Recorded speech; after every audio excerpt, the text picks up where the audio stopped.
اعوذ باللہ من الشیطان الرجیم پناہ مانگتا ہوں میں اللہ کی شیطان مردود سے۔ لا يؤاخذكم الله باللغو في أيمانكم ولكن يؤاخذكم بما عقدتم الأيمان فكفارته إطعام 10 مساكين من أوسط ما تطعمون أهليكم أو كسوتهم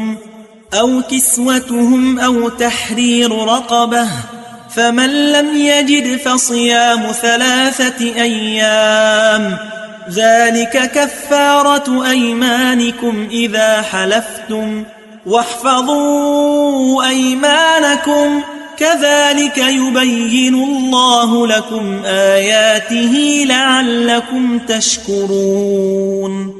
اللہ تمہاری بے ارادہ قسموں پر تم سے مواخذہ نہیں کرے گا، لیکن پختہ قسموں پر جن کے خلاف کرو گے مواخذہ کرے گا، تو اس کا کفارہ 10 ناداروں کو اوسط درجے کا کھانا کھلانا ہے جو تم اپنے اہل و عیال کو کھلاتے ہو، یا ان کو کپڑے دینا یا ایک غلام آزاد کرنا، اور جس کو یہ میسر نہ ہو وہ 3 روزے رکھے۔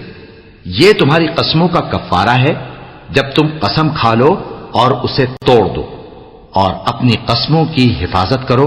اس طرح اللہ تمہارے سمجھانے کے لیے اپنی آیتیں کھول کھول کر بیان فرماتا ہے تاکہ تم شکر کرو۔